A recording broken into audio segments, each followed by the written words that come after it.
नमस्कार, exam happy by Jharkhand channel में आपका स्वागत है। तो दोस्तों जुड़ चुका हूं मैं यहां पर आपके लिए जेटेट परीक्षा 2025-26 की तैयारी को लेकर के। तो आप सभी जेटेट का परीक्षा देने के लिए तैयार होंगे। जेटेट परीक्षा बहुत जल्द होने वाली है, तो आप सभी यहां पे क्लासेज के लिए अवश्य जुड़ेंगे। आपको बताते चले, जेटेट में तैयारी को लेकर के बहुत तरह से आपके मन में कौतूहल बना हुआ होगा कि किससे तैयारी करें, कहाँ से तैयारी करें। तो आपको बताते चले, जेटेट परीक्षा में यदि आपको परचम लहराना है तो आप झारखंड राज्य के अनुमोदित पाठ्यक्रम JCERT किताब को पढ़ना कभी भी नहीं भूलेंगे। बाहर का प्रैक्टिस सेट लेकर के यदि आप पढ़ रहे हैं तो वो आपके साथ धोखा हो रहा है, ठीक है। तो आप JCERT जैक का किताब ले लीजिए, जो कि आपको झारखंड राज्य के सरकारी विद्यालयों में मिलते हैं। अगर आपको नहीं मिल पाता है तो हम देखिए यहाँ पे झारखंड राज्य के सरकारी विद्यालय से आपको हूबहू हैंड रिटेन नोट्स डेली बना करके जो आपका न्यू सिलेबस आया है उसके आधार पर यहाँ पर सभी सब्जेक्ट का, चाहे आप 1 से 5 के शिक्षक हो, चाहे 6 से 8 का शिक्षक हो, सभी की तैयारी करवाते हैं।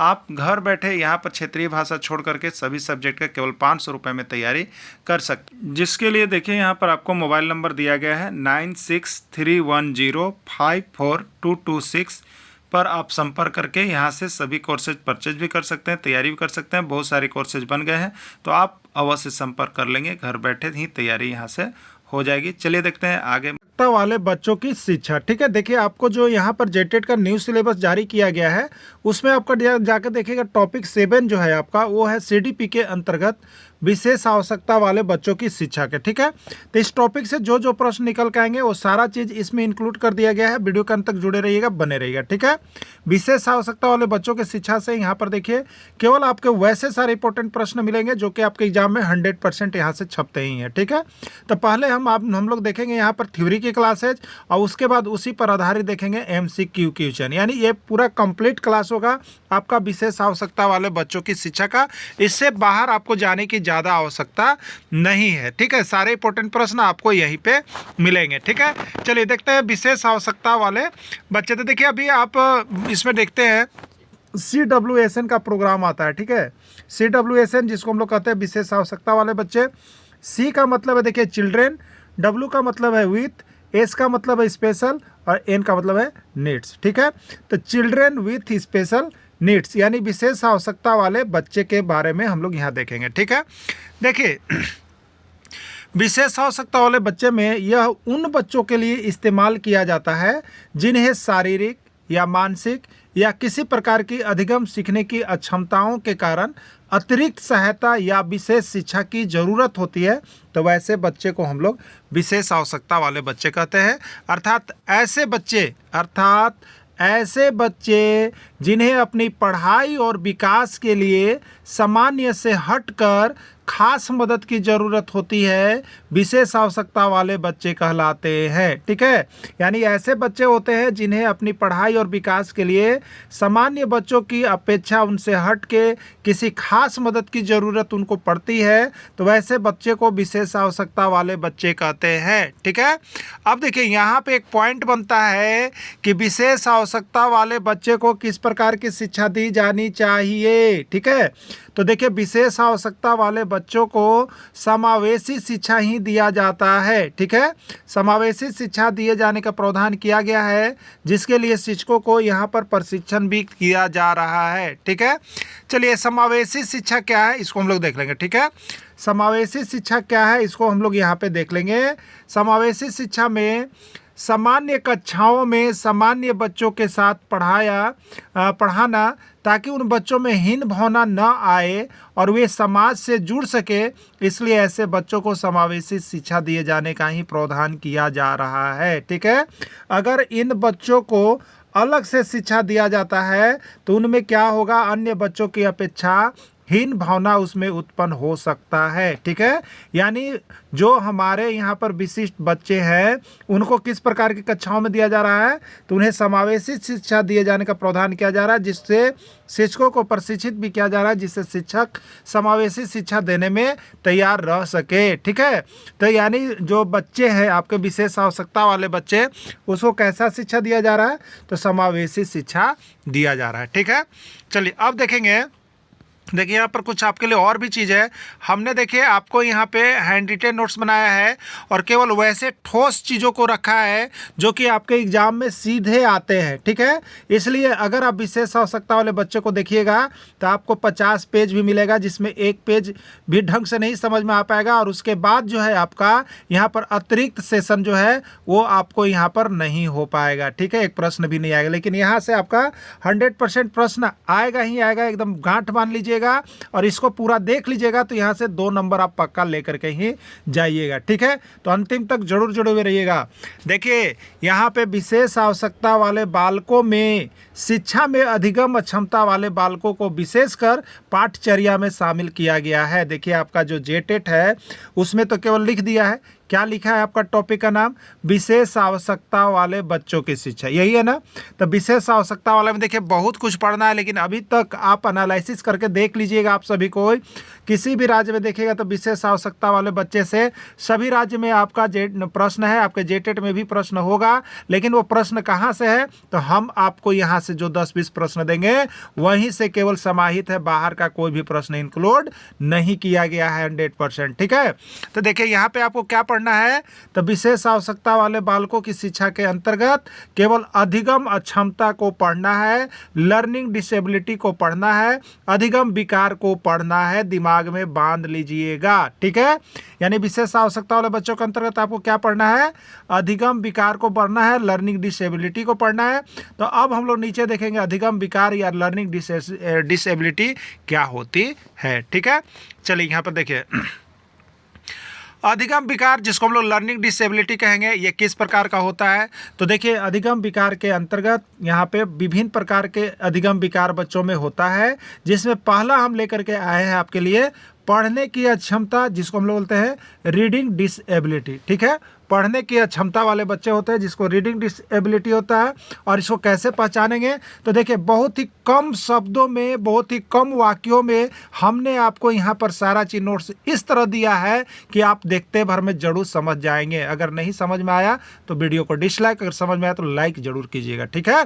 चलिए बहुत सा आप पढ़ रहे होंगे, लेकिन क्लियर आपको कर देता हूँ मैं यहाँ पे आप सभी के लिए। तो देखिए यहाँ पे पढ़ने की अक्षमता जिसको रीडिंग डिसेबिलिटी कहेंगे, बच्चा पढ़ते समय त्रुटियां करते हुए देखा जाता है। यानी वह पढ़ते समय जब भी बच्चा पढ़ रहा होगा और आप उसकी बातों को सुन रहे होंगे तो पढ़ने में देखिए बच्चा जो है वहाँ पे त्रुटि कर रहा होता है। वह किस प्रकार का त्रुटि कर रहा होता है, तो राम को मरा पढ़ रहा होता है, लक्स को लुक्स पढ़ रहा होता है, सा को वाज पढ़ता है। तो ये देखिए डिसेबिलिटी है उस बच्चे के, और वो कैसी एबिलिटी है, पढ़ने की अक्षमता, ठीक है। यानी पढ़ने की अक्षमता है, रीडिंग डिसेबिलिटी है, क्या है कि राम को कोई बच्चा मरा पढ़ रहा होगा, लक्स को कोई बच्चा लुक्स पढ़ रहा होगा, सा को कोई बच्चा वाज पढ़ रहा होगा, पढ़ रहा ना। तो इसके 2 प्रकार होते हैं। तो इस पढ़ने की अक्षमता में, पढ़ने की अक्षमता जो उत्पन्न होती है, पूछता है कि कौन सी इसमें जो रोग है, कौन से इसके प्रकार है जो पढ़ने की अक्षमता को दिखाता है, ठीक है। याद कर लीजिएगा, आप परीक्षा दिए होंगे तो देखे होंगे 2 नाम आता है इसमें, एलेक्सिया और डिसलेक्सिया। एकदम गांठ मान लीजिएगा, जेटेट में हर बार यहाँ से प्रश्न आया, हर बार कहें तो क्या 2013-16 यही तो हुआ ना, 2 ही तो हुआ, ठीक है। और बाकी राज्यों में तो आप देखिएगा हर बार इसका गांठ मान लीजिएगा, ठीक। अब देखिए आपको एलेक्सिया और डिसलेक्सिया कैसे आप जानिएगा कि किस रोग के लिए ग्रसित है। बच्चा अगर पढ़ने में अक्षमता, यानी कहने का मतलब एलेक्सिया किससे जुड़ा हुआ है, तो ये पठन विकार है। एलेक्सिया क्या है, पठन विकार है। यही पूछता है कि एलेक्सिया किस रोग से, किसके लिए संबंधित है, तो पठन विकार से संबंधित है। कोई बच्चा सही उच्चारण नहीं कर पा रहा है, सही पढ़ नहीं पा रहा है, तो वो किस रोग से ग्रसित है, तो एलेक्सिया या डिसलेक्सिया आपको कहना होगा।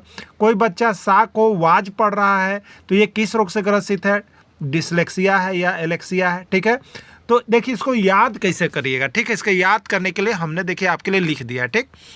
आप लक्स को ले लीजिएगा, लक्स साबुन है, देखिए ये लक्स साबुन है। बच्चा क्या करता है, लक्स को लुक्स पढ़ता है ना, लुक्स पढ़ता है। ये लुक्स जो आ रहा है यहीं से याद रखिएगा, पढ़ने वाला कि बच्चा को हमने लक्ष्य लिखा था, वो लुक्स पढ़ा था, याद रखिएगा।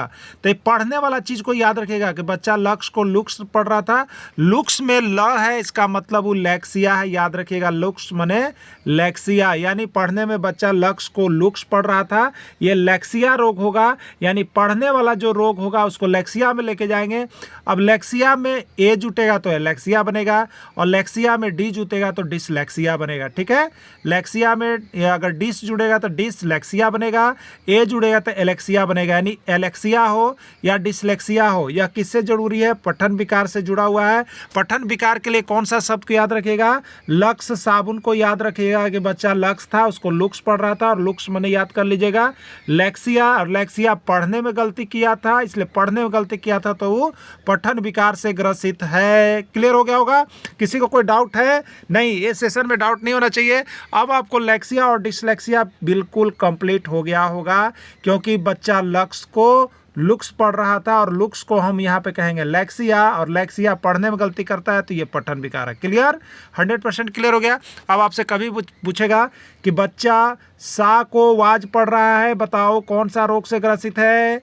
तो बच्चा पढ़ने में गलती कर रहा है, पढ़ने में, तो आप याद रखिएगा लक्ष्य साबुन पढ़ने में, कि लक्ष्य को बच्चा लुक्स पढ़ रहा था, एकदम सीधे लैक्सिया को मार गइएगा, लैक्सिया को मार गइएगा। ठीक है, लक्ष्य साबुन से याद रख लीजिएगा। ठीक है, बच्चा राम को मरा पढ़ रहा है, बच्चा राम को मरा पढ़ रहा है, कौन सा रोग से ग्रसित है? ठीक है, ये पठन विकार है, तो आपको पठन में याद रखना है कि अरे हम तो लक्ष्य साबुन था और उसको लुक्स पढ़ रहे थे, तो लुक्स से लैक्सिया हो गया। अब पढ़ने वाला जितना विकार आएगा सबको लैक्सिया में ठोक के आ जाइएगा। ठीक है, एकदम आपका एक आंसर आ गया। एलेक्सिया, डिसलेक्सिया बिल्कुल इंपॉर्टेंट है, पढ़ के ही जाइएगा सभी को। ठीक है, आज हम लोग यहाँ पे कंप्लीट करने वाले हैं विशेष आवश्यकता वाले बच्चों की शिक्षा, जो आपका टॉपिक 7 में बनाया गया है। क्लियर? चलिए,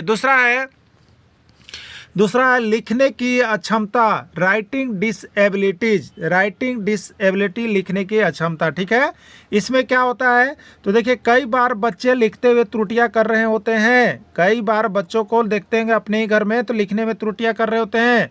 बी को डी लिखता है बच्चा, पी को क्यू लिखता है बच्चा, एम को डब्ल्यू लिखता है बच्चा। ठीक है, लिखता है ना? तो ये लिखने वाला रोग किससे ग्रसित है? अगर कोई बच्चा बी को डी लिख रहा है तो यह किस रोग से ग्रसित है, आपको बताना है रोग का नाम। तो ये लिखने की अक्षमता में 2 प्रकार का रोग आता है, एक होता है डिस्ग्राफिया और एक होता है अग्राफिया। क्लियर? अब देखिए इसको कैसे याद कीजिएगा कि लिखने वाला है। ठीक है, कैसे याद कीजिएगा तो लिखने वाला है? तो देखिए, याद रखिएगा, ग्राफ जब आप बनाते हैं ग्राफ, तो ग्राफ क्या करते हैं? लिख कर बनाते हैं ना, लिख कर बनाते हैं ना कि नहीं बनाते? ग्राफ ये लिख कर हम लोग बनाते हैं ना ग्राफ।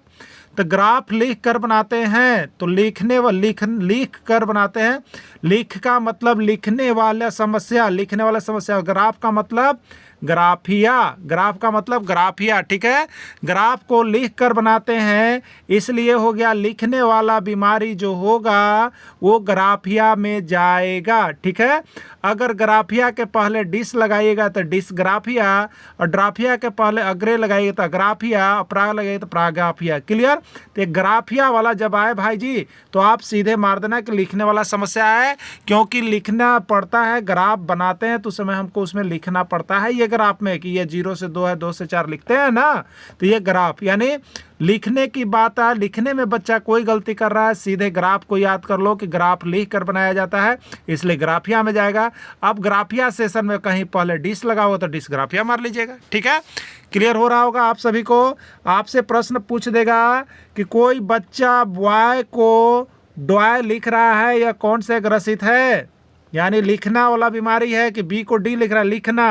तो लिखना को कैसे याद कीजिएगा कि आप याद लिखते हैं, यानी ग्राफ याद रखिएगा कि ग्राफ लिख कर बनाया जाता है, इसलिए लिखने वाला जब समस्या है तो सीधे ग्राफिया को लीजिएगा दिमाग में, और ग्राफिया आगे रहेगा, उसके पीछे डिस लगाएगा या तो डिसग्राफिया, और लगेगी तो अग्राफिया। क्लियर हो रहा होगा ना? किसी को कोई दिक्कत नहीं होगा। आपको आज अधिगम विकार खत्म कर लेना है, और ये हर बार प्रश्न पूछा गया है, इसलिए आप सभी इसको क्लियर करके जाइएगा। बाकी नोट के लिए भी हमने लिख दिया है, जिनको ग्राफ लिख कर बनाया जाता है, इसलिए लेखन संबंधी कठिनाई को ग्राफिया में डालिएगा, और ग्राफिया के पहले डिस लगाइएगा तो डिसग्राफिया होगा, ये लगाइएगा तो ये ग्राफिया होगा। क्लियर हो गया होगा? चलिए आगे देखते हैं।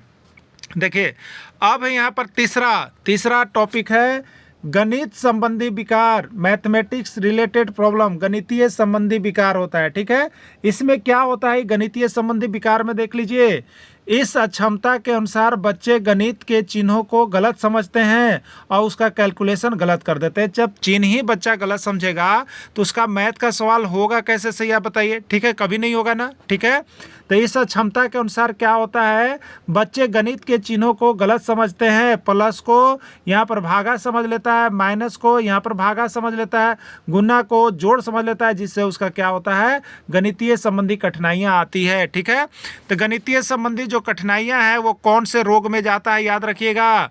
गणितीय संबंधी कठिनाइयाँ जो है उसमें रोग होता है, देखिए, कैलकुलिया का डिस्कैलकुलिया रोग होता है। क्या होता है, कैलकुलिया।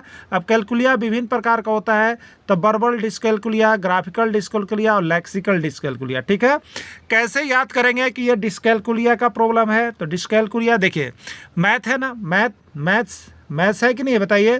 तो इसमें आप क्या करते हैं, कैलकुलेशन किया जाता है, मैथ में कैलकुलेशन किया जाता है। और बहुत लोग देखिएगा तो कैलकुलेटर निकाल के करते हैं। ठीक है, तो मैथ का काम या तो कैलकुलेटर से या कैलकुलेशन से चलता है, इसलिए कैलकुलेशन मतलब कैलकुलिया, याद रखिएगा। कैलकुलेशन मतलब कैलकुलिया, या यहाँ पर आपका कैलकुलेटर, तो कैलकुलेटर मतलब भी कैलकुलिया, याद रखिएगा। ठीक है, तो ये कैलकुलिया क्या बता रहा है, तो ये मैथ का बता रहा है। मैथ में, गणित में क्या करते हैं हम लोग, याद रखिएगा आप, गणित में कैलकुलेशन किया जाता है, गणित में कैलकुलेटर से काम किया जाता है। तो गणित में कैलकुलेशन मतलब कैलकुलिया हो गया, कैलकुलिया हो गया, एक कैलकुलेटर मतलब भी कैलकुलिया हो गया। तो गणित संबंधी विकार जो होगा वो कैलकुलिया से जुड़ा होता है, क्योंकि कैलकुलेशन होता है। आप कैलकुलिया के आगे आप डिस लगाइएगा तो डिसकैलकुलिया बनेगा, और उस बस यही डिसकैलकुलिया ज़्यादा करके आता है। ठीक है, डिसकैलकुलिया याद हो गया ना, कैलकुलिया कि नहीं याद हो, बताइए। कैलकुलिया मतलब कैलकुलिया कैलकुलेशन से जुड़ा हुआ है। कैलकुलेशन किस में करते हैं, बताइए, मैथ में करते हैं, इसलिए गणितीय संबंधी विकार जो है कैलकुलेशन से जुड़ा होगा। प्रश्न इसमें देखिए कैसा होगा, प्रश्न इसमें आएगा कि एक बच्चा 2 गुने 3 बराबर 5 लिख रहा है, या किस रोग से ग्रसित है। ठीक है, इसमें क्या हो रहा है बताइए, इसमें हो रहा है कि बच्चा जो है ये गणितीय संबंधी कठिनाइयाँ हो रही है, गणितीय संबंधी कठिनाइयाँ हो रही है। तो गणितीय संबंधी कठिनाइयाँ मतलब क्या होता है, वो कैलकुलेशन नहीं कर पा रहा है, चिन्ह नहीं समझ पा रहा है। हो सके कि बच्चा इसको प्लस समझ के 5 लिख रहा हो। ठीक है, तो ये गणित संबंधी कठिनाइयां हैं, गणित में कैलकुलेशन होता है, इसलिए ये कैलकुलिया से जुड़ेगा, तो इसका हो जाएगा आपका डिसकैलकुलिया। ठीक है, तो गणित का कैलकुलेशन कैलकुलेटर से किया जाता है, इसलिए इस रोग को कैलकुलिया कहते हैं। अब कैलकुलिया के आगे डिस लगाइएगा तो डिसकैलकुलिया, मतलब कैलकुलिया जैसे ही आ जाए तो कैलकुलेशन से याद रखिएगा, कैलकुलेटर से याद रखिएगा। और कैलकुलेशन या कैलकुलेटर होता है गणित में, इसलिए गणित संबंधी जो भी समस्या आएगा तो कैलकुलिया यानी डिसकैलकुलिया में जाएगा। क्लियर हो गया होगा हमारे समझ से, आपको यह सब सारा चीज़ क्लियर होते जा रहा होगा। देखिए हमने यहाँ पे कैलकुलेटर भी बना दिया है। कैलकुलेटर मतलब कैलकुलेशन, और कैलकुलेशन किस में किया जाता है, मैथ में किया जाता है। तो अगर कैलकुलेशन संबंधी कोई भी प्रश्न आ रहा है तो आप उसको गणितीय संबंधी विकार कीजिएगा, और कैलकुलेशन से संबंधी आ रहा है, अगर रोग पूछ दे रहा है तो कैलकुलिया, कैलकुलेशन से कैलकुलिया होगा, ये चलेगा। ठीक है, चलिए तो देखिए यहाँ पे क्या है आपका, 2 + 2 बराबर बच्चा 5 लिख दे रहा है, 2 गुने 3 बराबर भी बच्चा 5 लिख रहा है, 6 भागे 2 दे रहे तो बच्चा 4 हो रहा है, 6 - 3 दे रहे तो 2 हो रहा है। यानी क्या हो रहा है, बच्चा यहाँ चिन्ह को गलत समझ रहा है, और चिन्ह को गलत समझ रहा है तो कैलकुलेशन गलत हो रहा है, कैलकुलेशन गलत हो रहा है तो कैलकुलेशन किस में होता है, गणित में होता है। तो गणित में कैलकुलेशन होता है, तो कैलकुलेशन से रोग कौन सा होता है, तो कैलकुलेशन से कैलकुलिया और डिसकैलकुलिया हो जाएगा। ठीक है, तो गणित वाला रोग डिसकैलकुलिया में याद रखिएगा। क्लियर हो गया। चलिए एक और है अप्रेक्सिया। क्या है आपका, अप्रेक्सिया ना।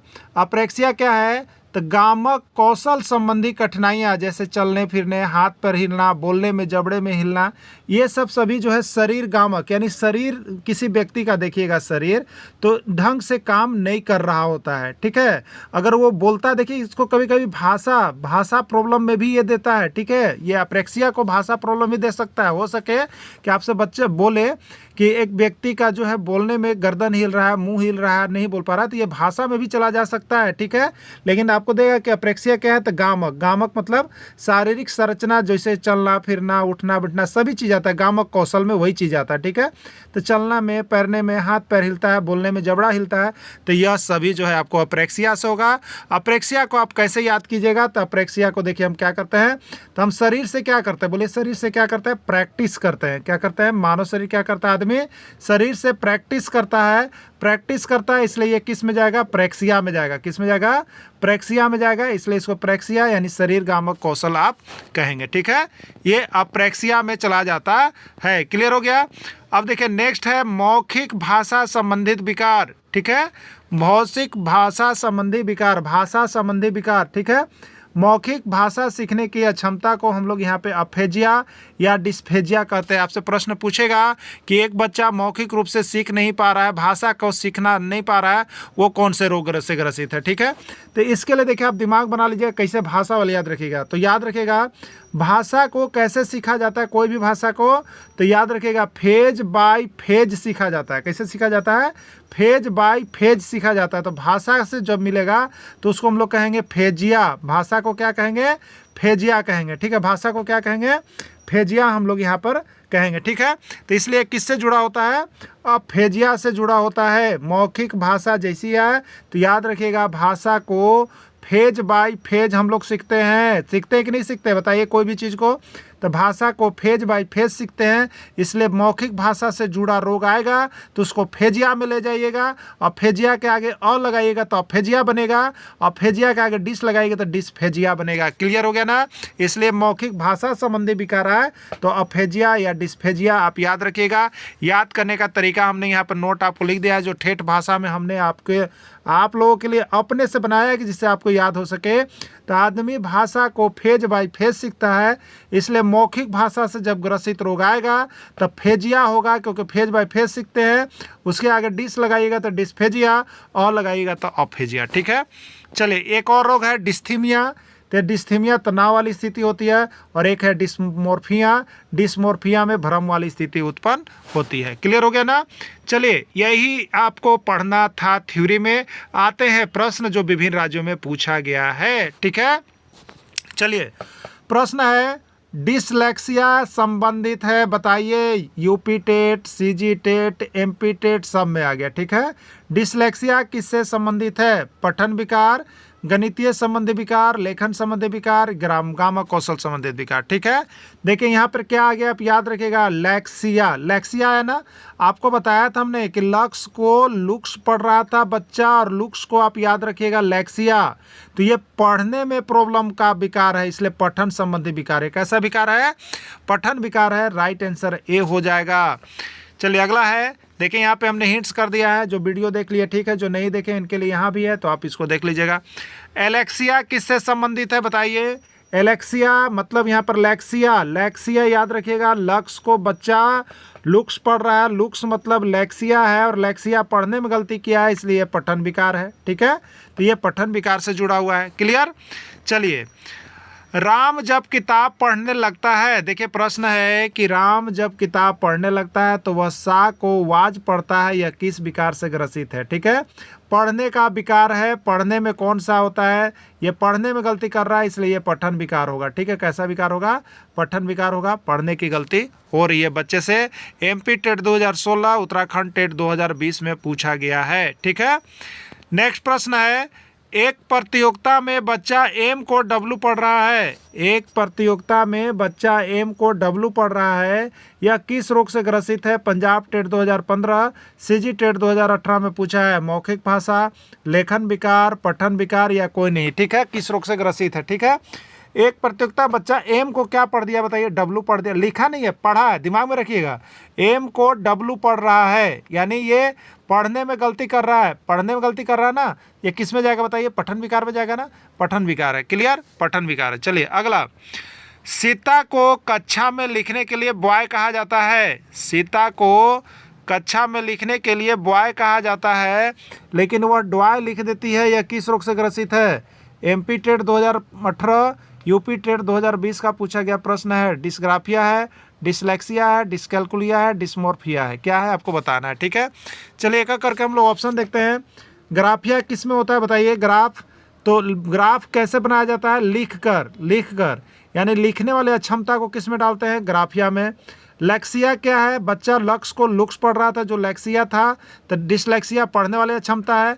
कैलकुलिया क्या था? तो कैलकुलिया कैलकुलेशन से जुड़ा हुआ है, इसलिए गणितीय संबंधी विकार है। और डिस्मोर्फिया में यहाँ पर भ्रम वाली स्थिति होती है। ठीक है, तो आपसे पूछा है कि कक्षा में लिखने के लिए बॉय को डॉय लिखा था। ठीक है, तो ये क्या हो गया? लिखना क्या होता है? तो लिखा जाता है कौन? ग्राफ लिख कर बनाया जाता है, इसलिए ग्राफिया से जुड़ा है। ग्राफिया यहाँ देखिए इसमें है, इसके पहले डिस लगा, इसलिए डिस्ग्राफिया आ जाएगा। राइट आंसर डिस्ग्राफिया होगा। क्लियर? बाकी हमने नीचे सारा चीज लिख दिया है। एक बच्चा पी को क्यों लिखता है? यह किस रोग से ग्रस्त है? यह पंजाब टेट 2020 और सीजी टेट 2019 का पूछा गया प्रश्न है। एलेक्सिया, डिस्ग्राफिया, अफेजिया या कोई नहीं। ठीक है, एक बच्चा पी को क्यों लिखता है। क्लियर? देखिए बच्चा पी को क्यों लिख रहा है? बच्चा पी को क्या लिख रहा है? क्यों लिख रहा है। ठीक है, ये लिखने संबंधी कठिनाइयाँ हैं। ठीक है, तो लिखने वाला के लिए हमने क्या ट्रिक बताया आपको कि ग्राफ लिख कर बनाया जाता है, इसलिए लिख कर जो प्रॉब्लम होगा वो ग्राफ मतलब ग्राफिया से जुड़ा होगा। और ग्राफिया वाला सेशन कहाँ पे है? तो ग्राफिया वाला सेशन यहाँ पर है, ग्राफिया है, इसके पहले डिस लगाया तो डिस्ग्राफिया सही आंसर है। ठीक है, बस देखिए इसी तरह से आप प्रश्न को पकड़ते जाइएगा। आपका यहाँ पे जो है CDP बहुत ही अच्छा हो जाएगा। 7 चैप्टर दिए हैं, 7 चैप्टर हम आपको बहुत जल्द समाप्त कर दे रहे हैं। इतना से आपको बहुत अच्छा यहाँ पे अंक उड़ जाएगा। तो देखिए जो शिक्षक अभी तक यहाँ से JCRT का टेक्स्ट बुक और सारे इंपॉर्टेंट प्रश्न को लेने के लिए नहीं जुड़े हैं वो जुड़ जाइएगा। अभी आपको देखिए यहाँ पर EVS का नोट्स पूरे कंप्लीट है, आपको 5 टॉपिक उसको आप लेकर के पढ़ लीजिएगा। 150 रुपये मिल रहे हैं। ठीक है, आपको फिर मैथ भी पूरे सेशन 1 to 5 के कंप्लीट हो गए हैं, आप ले सकते हैं, वो भी आपको 150 मिलेंगे। हिंदी का पूरा सेशन कंप्लीट है, वो आप 100 रुपये में यहाँ से ले सकते हैं जो जेटेट न्यूज़ सिलेबस जारी किया गया है। ठीक है, आराम से। अगर जो सिंगल लेना चाहते हैं, नहीं तो 1 to 5 की तैयारी केवल 500 में और 6 to 8 की तैयारी 500 में और दोनों की तैयारी 800 में करवाया जा रहा है। आप 100% यहाँ से प्योर JCRT किताब, बहुत कम प्रश्न, बहुत ज़्यादा अंक उठा सकते हैं। इसी तरह से आपको सारा चीज़ बनाया हुआ मिलेगा, इसलिए आप यहाँ से ले सकते हैं। सारे session, geography session, civic session, history session, सब कुछ आपकी तैयारी की ओर है। आप जुड़ करके तैयारी करेंगे तो उससे बेस्ट तैयारी और कहीं आपको मिलने जानने वाला नहीं है। ठीक है, तो लेडी को लेबी लिख आ रहा है, यानी यहाँ पर लिखने वाला प्रॉब्लम है, तो लिखने वाला प्रॉब्लम के लिए हम लोग याद रखते हैं कि ग्राफ लिख कर बनाया जाता है, इसलिए लिखने वाली समस्या जो भी है उसको ग्राफिया में डालिएगा। ग्राफिया कहाँ है? ई में है, इसलिए डिस्ग्राफिया, ई इसका राइट आंसर हो जाएगा। ठीक है, चलिए अगला प्रश्न आया हुआ था। देखिए यूपी टेट और CG टेट दोनों में पूछा हुआ था। क्या पूछा हुआ था कि एक पेंटिंग प्रतियोगिता में रीता को पैरेट का चित्र बना करके देने के लिए कहा गया। वह पैरेट का चित्र बनाते हैं लेकिन वह पेपर पर कैरोट लेकर आ जाती है। यह किस रोग से ग्रसित है? UP TET 2016। ठीक है, लिखने में समस्या हुआ है, पी के जगह क्यू हुआ है, लिखने में समस्या हुआ है, तो लिखने के लिए हमने बताया है कि ग्राफ लिख कर बनाओ, इसलिए लिखने वाले अक्षमता को ग्राफिया कहते हैं, इसलिए यह डिस्ग्राफिया हो जाएगा। क्लियर? चलिए अगला देखिएगा, लिखने संबंधी कठिनाई किस रोग से ग्रसित है? पंजाब टेट 2021, हरियाणा टेट 2019 से पूछा है। लिखने संबंधी कठिनाई किस रोग से ग्रसित है? तो अभी आपको बताया डिस्ग्राफिया से ही है। ठीक है, ग्राफिया में ग्राफ लिख कर बनाया जाता है, इसलिए लिखने वाली समस्या डिस्ग्राफिया। फेजिया में क्या है? भाषा को फेज बाय फेज सीखा जाता है, इसलिए मौखिक भाषा संबंधित विकार डिस्फेजिया। कैलकुलिया में क्या है? कैलकुलिया कैलकुलिया क्या है? तो कैलकुलिया कैलकुलेशन से जुड़ा हुआ है और ये कैलकुलेशन मैथ सेशन में होता है, मैथ गणित हो गया, तो गणित संबंधी विकार आपका डिस्कैलकुलिया है। इस तरह से याद कर लीजिएगा, नहीं तो फिर छोड़ के आइएगा तो पछतावा होगा आपको। ठीक है, इसलिए इसको डेली जुड़िए और डेली तैयारी कीजिए। गणितीय कार्य से जुड़ी अक्षमता को कहा जाता है Uttarakhand TET 2017, Punjab TET 2016 dysgraphia, dyscalculia, dysphagia, dysmorphia. ठीक है, गणितीय कार्य से जुड़ी अक्षमता को क्या कहा जाता है? ठीक है, देखिए गणित किससे है बताइए? गणित में क्या होता है? कैलकुलेशन होता है ना, गणित में कैलकुलेशन, और कैलकुलेशन मतलब कैलकुलिया आपको हमने बताया था ना, तो गणितीय कार्य से जुड़ी अक्षमता कैलकुलिया, और कैलकुलिया का अगर डिस लगाई तो डिस्कैलकुलिया, तो डिस्कैलकुलिया होगा। ठीक है, चलिए अगला है, देखिए यहाँ पे हमने उसी को क्लियर किया है, आपको यहाँ पे क्लियर कर दिया है, ये चीज़ सारा चीज़ लिखा हुआ है। समझने के ख्याल से आपको हमने बहुत यहाँ पे अच्छे तरह से नोट्स तैयार किए हैं, तो इसलिए आप सभी यहाँ से अवश्य जुड़ करके तैयारी कर लीजिएगा। सारे सब्जेक्ट का नोट्स उपलब्ध है। गणित प्रतियोगिता में एक बच्चा 2 गुने 3 बराबर 5 लेकर आता है, यह किस रोग से ग्रसित है? हरियाणा टेट 2016 और रीट 2014 में पूछा गया है। ठीक है, गणित का है, 2 गुने 3 यानी बच्चा गुना नहीं इसको प्लस समझ रहा है। तो ये जो गणित वाली समस्या होती है उसमें क्या होता है, कैलकुलेशन गलत होता है। तो कैलकुलेशन मतलब क्या हमने आपको बताया, कैलकुलिया या कैलकुलेटर। कैलकुलेशन कैलकुलेटर से, और कैलकुलेटर मतलब कैलकुलिया याद रखिएगा। तो कैलकुलिया के आगे डिस लगाइएगा तो डिस कैलकुलिया बनेगा। यानी जो कैलकुलेशन वाली चीज़ जितनी भी आ जाए, मैथ वाली चीज़ है, कैलकुलेशन वाली चीज़ जितनी भी आ जाए, गणित वाली चीज़ जितनी भी आ जाए, सभी कोई कैलकुलेशन से रहेगा। कैलकुलेशन को कैलकुलिया याद रखना है और उसके आगे डिस लगा देना है, डिस कैलकुलिया हो जाएगा। ठीक है, राइट आंसर इसका ये हो जाएगा।